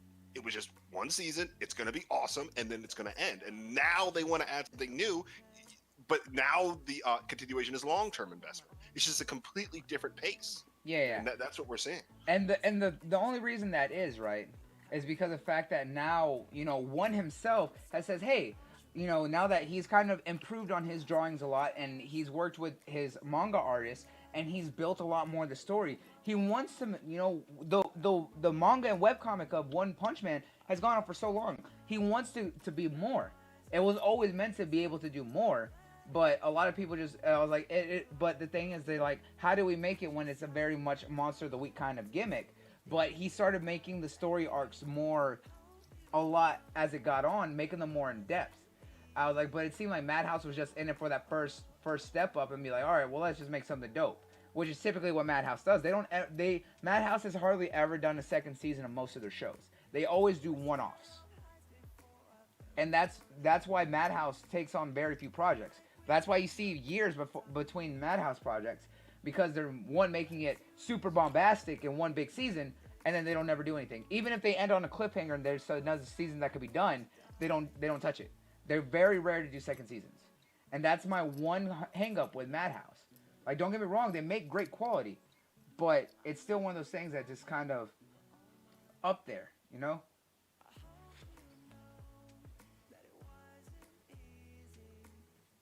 Kofi? Yeah, no, I'm sorry. I thought. Oh no. No, I completely agree with you. Yeah, you hit the nail on the head when you say that there was one bombastic season and there's one-off. But you're talking about like having, I don't know if I could follow the studio and track all of their one season hits. But I completely agree. I'd like them to switch it up. If they're gonna start a season, let's see how far. You don't have to go 5-6 seasons, right? Kabaneri no Kotetsujo, Kabaneri the Iron Fortress is one of my favorite animes in recent memory, and it's 12 episodes. I know it's got some movies, but the 12 episodes, I'm good with it. I don't need it to be forever. But at the same time, I do like my longer shows.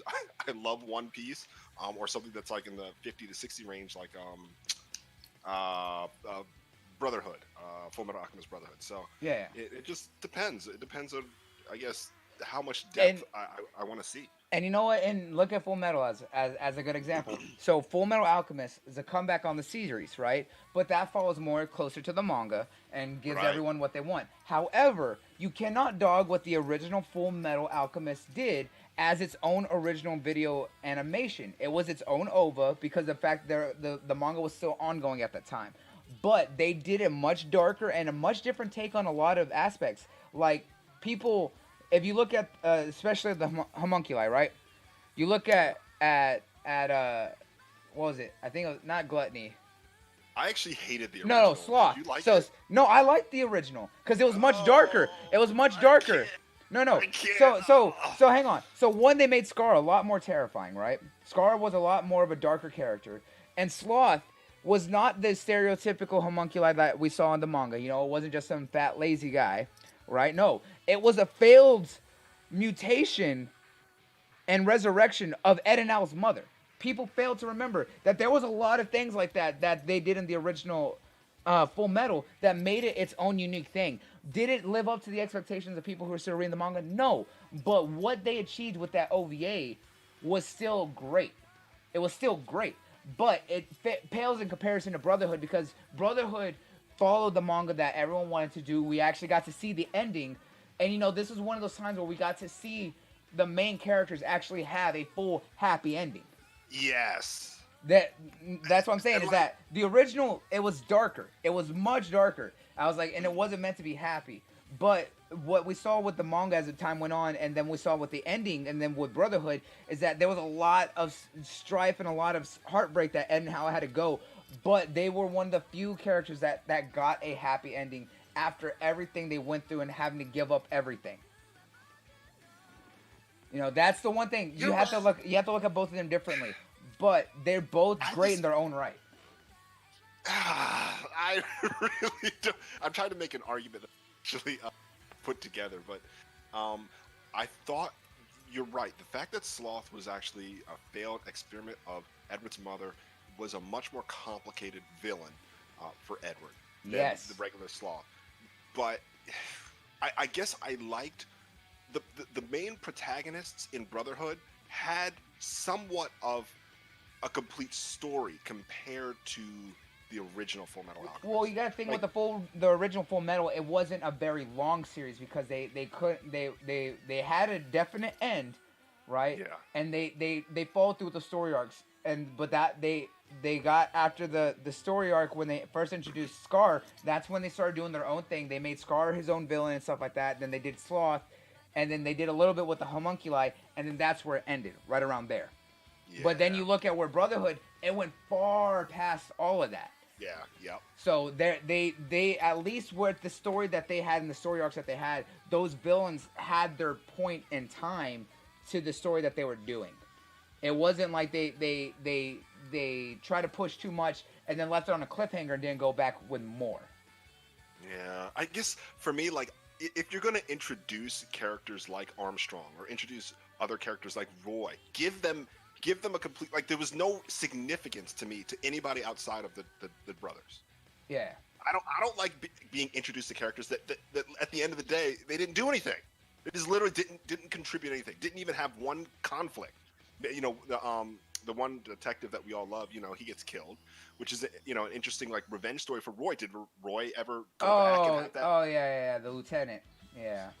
Right, like, I can't honestly remember what happened with that, but the fact that in Brotherhood that Roy had his showdown with Lust, and like that, to me, that was so rewarding because Roy came back like that was my guy, even though I think it was Envy that actually killed the lieutenant. But the fact that he came up against Lust like that cold showdown, that was amazing. That was an amazing moment.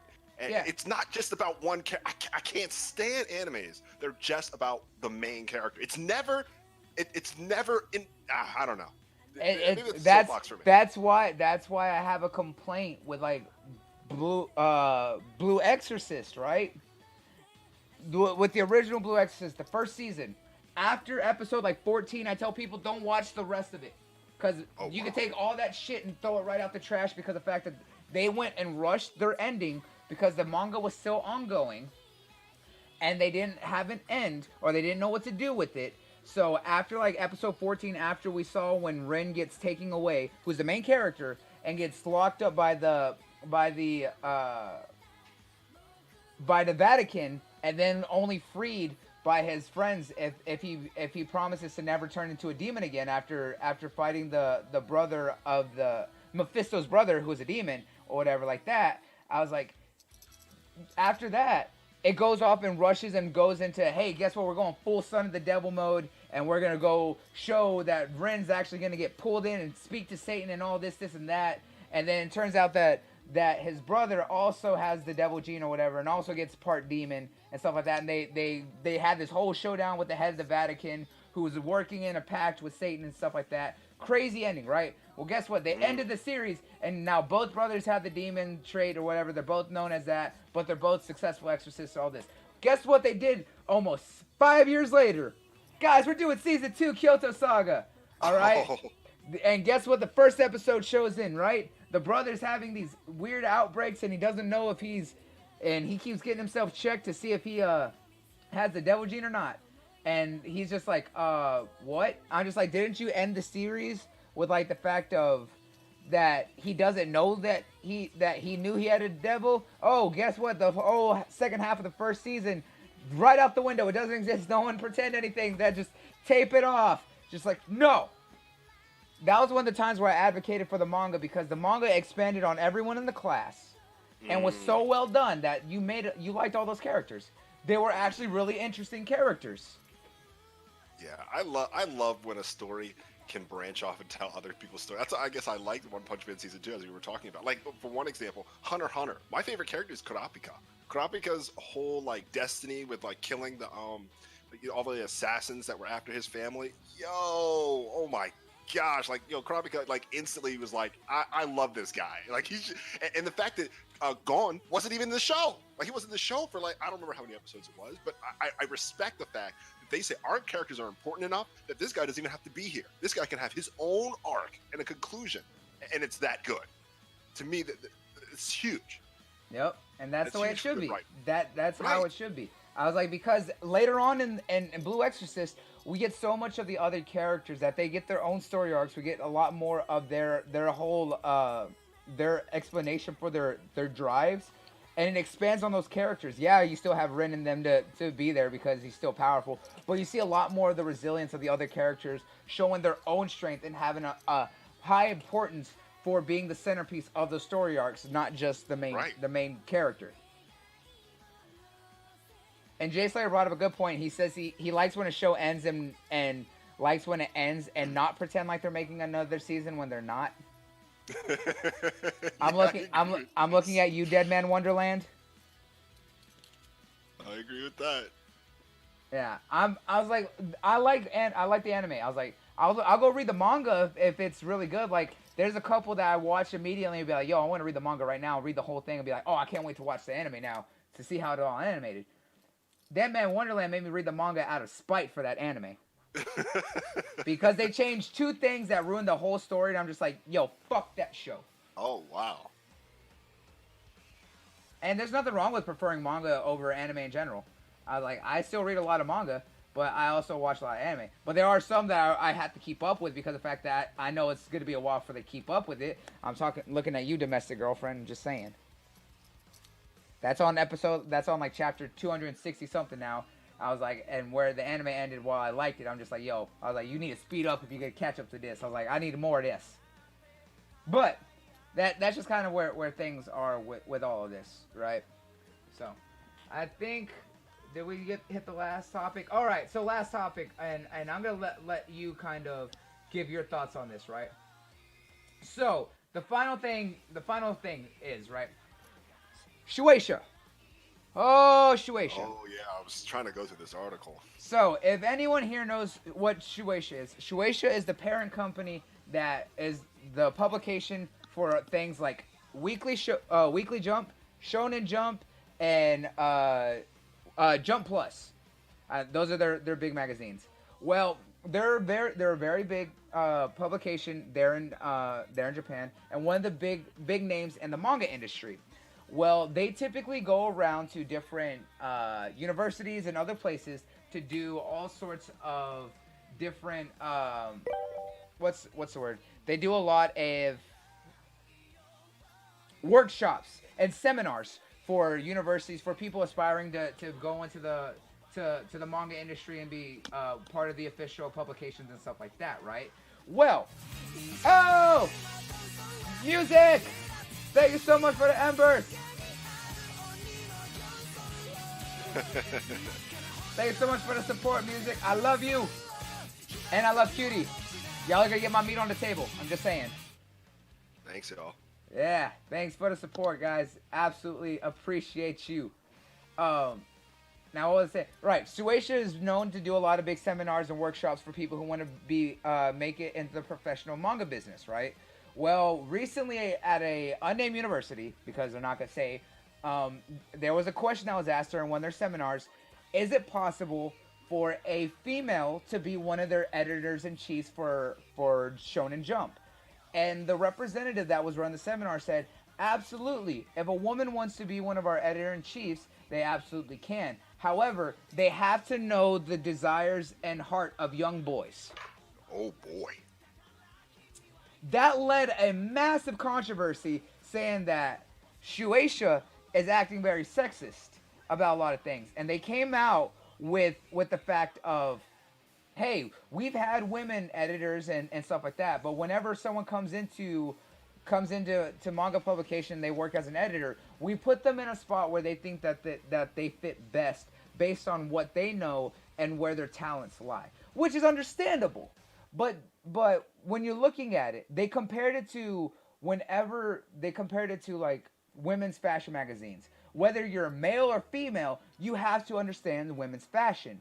And I kind of think that they kind of did a little bit of the Cupid shuffle over there, trying to push it away, saying, hey, look, if a woman's fashion magazine, it doesn't matter if you're a man or woman, if you understand women's fashion, you can work in the magazine, right? So it's the same if you want to work on a publication for magazines for or mangas for little boys. Yes and no. Yes, you have to understand what drives a young boy's heart, right? Because shonen animes and shonen mangas are for young boys. They're aimed at young boys, right? We won't dance around the fact. That's what that whole genre is. Just like what's it? Shoujos are for young girls, and then you have seinen, which are more adult themed mangas and stuff like that. And you can have seinen shoujos and then seinen shonens and stuff like that. But the aspect is still the way that they came about it was the wrong way to put it. And then don't dance around the issue by using what's the best way? Even if it's women's fashion, most of the fashion designers a lot of them are men, all right? They understand women's fashion, but they're also eccentric. That is more unisexual compared to a more centralized and known demographic of what Shonen magazine is. Obviously, if they want to be an editor-in-chief, they understand the demographic. You don't need to put it in sexualized content of, hey, if you're going to be a work on books for little boys, you got to understand what appeals to little boys. Doesn't matter if you're a girl or female. The way that they came about it was the wrong way to do it. And Kuri said that she don't even disagree with that, and that's fine. You don't need to disagree with it. It's just the way that they went about it was completely wrong. And she makes up a good point. She's like, it's a boys' magazine. You can't run a shoujo magazine. A man can't run a shoujo magazine and not understand young girls.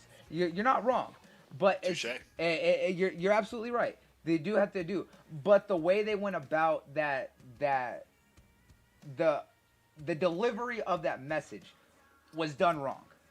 They're not the way they said that anyone could be they should have said a female can be an editor if they understand the desires of young boys. They shouldn't have said that. They said anyone can be an editor as long as they understand that the demographic is for young boys and what appeals to them. That would have came off a lot better instead of what they did. But that's just me. I mean, it can be. It can definitely be controversial for controversy's sake. But Kofi, what are your thoughts on this, right? I don't want to sound like I'm damage controlling, but was this a lost in translation? No, this interview? this was translated from their Like it was all in English from the beginning. Yeah. Okay. But this was translated by their translator of the conversation of what happened. I see. This was translated by an actual Japanese translator. Yeah, like I could see though, like even doing like 100% accurate translation, it's hard to like convey literal and then try to make sure it's accurate in the target language. But I am kind of damage controlling. I think that it should have been conveyed a little bit better. But I mean, you're right. It is shonen jump. Shonen literally is a term referred to as boy, just like shoujo for young girls. So yeah, and shonen is the Japanese word for young boy. I was like, when you talk to a boy, you address them as their name, and you can say kun and stuff like that, which are suffixes. But other times you see some people will address them as their name shonen for young, and they'll talk to them that way because they're young children. So it's an accurate statement. It's in our current climate, it can be a little more controversial. But yes, it is. I don't know. I see things. So I'm often doing translations for just news articles around games. Nothing political, typically things like that. But I see things get dropped in translations all the time because going between the two languages is tough. All right, there's no one-to-one for a lot of expressions and things like that. So I could just see this happening a lot. I'm not so harsh on this situation because of that. So I don't know. I don't want to sound like it's a slap on the wrist. I understand where they are coming from. Shueisha, that is. Yeah. And it's just one of those things that it can be good and bad, but it I agree with Kudasina that this is the one thing that makes our current climate kind of a pain in the ass. Yes. But at the same time, it's still one of those things that it needs. There could have been a much better done delivery by them themselves, and the way that was done. But I agree. If you're gonna work on a magazine and mangas for young boys, you gotta understand young boys. Young boys like fighting, and say what you will, they like big titty anime girls. All right, but I'm not gonna beat around it. That's why Fairy Tail. A lot of those etchis are technically shonens and stuff like that. While they do have some violence, a lot of it's fighting and cute anime girls or big titty anime girls. I have my issues with Fairy Tail, okay? I was like, but that's a whole nother thing. I was like, at least. How do you feel about See, I'm a big fan of shoot. I don't want to say it wrong. It's shoot. I bought the mangas for these like at $10 a piece. Wait, are you talking about the new series from the creator of Fairy Tail? It's the old series from the creator. Oh, Rave Master. Yeah, yo, Rave Master was Joe. Oh man. So Rave Master back in the day was great. Trying to go back and watch it now, it does not hold up. I watched it. Really? I watched it. Me and my roommates, we read that in middle school, and we're just like, yo, we should rewatch it. We rewatch it. We're just like, oh, these sound effects. Oh, it's so bad. Why? My god, it's so cheesy. It's like, how do we think this was so good? Yeah. I love it. It's so shallow. It's so shallow. I'm just like, oh no, I can't do that. Nostalgia's one hell of a drug. Yep. Yeah. Listen, I can understand if it's shallow and it knows it's shallow from the get go, right? But Rave Master tried to be deep when it wasn't. It was trying to be deep in a 3-inch pool, all right. Oh man. I was like, my issue with the creator, right, is the fact that he reuses so much of his same designs between like Rave Master and Fairy Tail, and then and it was like he took Happy as a complete crossover all the way, and then a lot of similar aspects. He took the only successful parts of Rave Master and put them in Fairy Tail. Everything else went in the trash. Right. And then Fairy Tail suffered the worst side of the shonen, trope of friendship will always overcome, and suddenly my friends just got beat after saying they love me. I can go super stronger than I could 5 minutes ago. Be like, why? I was like, there was so much Deus Ex Machina in that they relied too heavy on the power of friendship to overcome everything. It was the worst holdback for that series. And then he did a new series, right? And everything looks like another carbon copy of Fairy Tail just in space with dragons. Oh no, I haven't seen this one. He has a new series, and I showed off the designs. We talked about it right before it launched. I can't remember what it's called, but I even Dragon Slayer in the chat, Cootie, watched all of Fairy Tail, and he has a lot of complaints about it, especially the last few seasons. But when I showed him the new series that the creator is working on, he's like, this looks exactly like Fairy Tail, just in space. He's like, what the hell is this? Dang. No, the manga. I was like, it's literally bad. He did get better from Rave Master to Fairy Tail, but it still has a lot of bad. So, like, I couldn't do either. I tried giving Fairy Tail so many chances to watch it and then read it. I'm just like, oh, no. And then Gray. Like, the fact is, like, the only way he can fight is he has to be naked. Like, come on. I'm as old as you, Cootie. It's okay. But, yeah, that's my issues with it. But Shueisha just could have gone about that whole thing a lot better.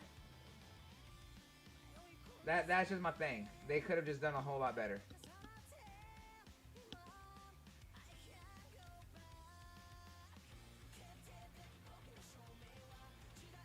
So, who knows? I mean, it's one of those things. It is really one of those things. Yeah, he watched it to the end. So, well, I think that's gonna be it for us, guys. So, Kofi, you got anything that you want to last say about this before we hop on out? No, I mean I think that's a good point to end on. I need to watch more anime. That's what I'm taking from all this. Yes. So catch up. Yes, you do. You definitely need to catch up. All right, guys. Well, we're about to head out of here, but all y'all want to stick around because now that we're into the podcast, I'll be live here in a few minutes afterwards because I'm going to be picking up where we left off with Death Stranding.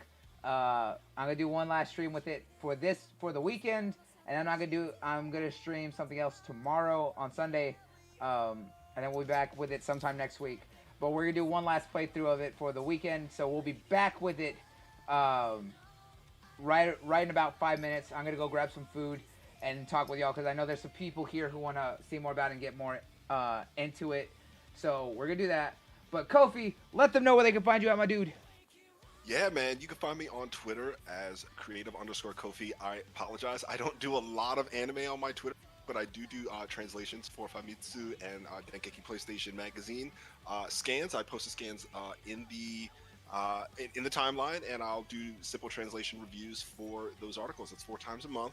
I'm also on Monday nights with FC Violet and his podcast. We're at Crossroads for all the 4 major gaming platforms, so PC, PlayStation, Xbox, and Switch.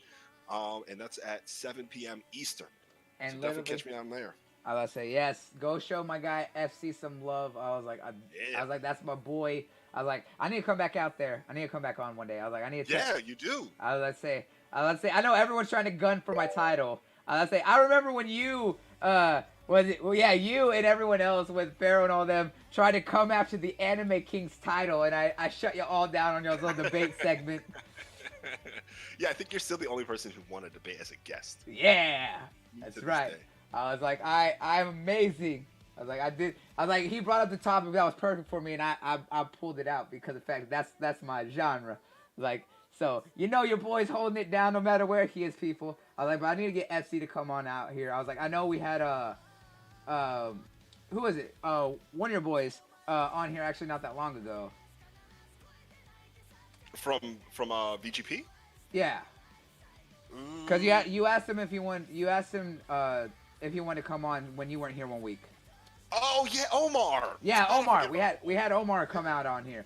So I was like, I want to get the whole FC crew to come through. So soon, one of these days, I'm gonna get FC Violent to come out here. I was like, I need my boy. Heck yeah. Yeah, but I was like, I definitely gotta be back on VGP sometime soon. I was like, I'll reach out to FC about that. I gotta get out there. I was like, I definitely need to get back on. But guys, as always, you know who it is. I'm Bloody Nux, your boisterous host with the most, the God, the Gamer, the Anime King, and more importantly, the King of the Fight Club for all my streaming peoples over there. I was like, so if you aren't followed or subscribed to the podcast, make sure you do check us out over on YouTube and help us out over there where we host the podcast every week. Of course, we are also hosting it here on Mixer, where we are seeing to make a nice bigger rise for our platform and everything. So I'm thankful for all you guys coming out here and joining us on all this. Of course, to all our audio listeners, you can also find us on Smash Podcast on Spotify, Google Hangouts, or Google Play, Google Podcasts, and on Apple iTunes, where we are also hosted as well. And of course, guys, you can also find me on all my social media right here down below, which is, you can find me on Twitter. You can also find me on Instagram and Facebook, all at Bloody Nux, BLOODIE_KNUX.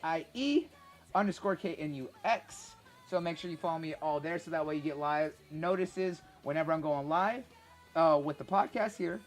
Of course, whenever I stream, because I do stream over on Mixer 5 times a week for all you guys, so that way y'all can keep up with me and see all the games that I play, so that way y'all know that your boy's always doing stuff, always hustling, doing things like that. And of course, you can also find my random thoughts on Twitter about all the stupid shit that I do or say and think about and stuff like that, or the random pictures I post up on Instagram. But guys, make sure y'all switch on over here to Mixer, where y'all can find me, because I will be going live again here in a few minutes. Probably once I end this, I'm going to switch it right up, and we'll be going live with more Death Stranding for all that, for those who want to go watch this. So I'll be back with that right there here soon. But other than that, guys, we do thank you all for hanging out with us. Man, Kofi, me and you were able to hold it down for 2 hours, just the two of us, so we did great, even running super light without the rest of the crew. So, guys, we will be back with everyone next week, hopefully, and then we'll talk about some more topics that we definitely want to get into. But until then, guys, sayonara, peace out, and check y'all next time.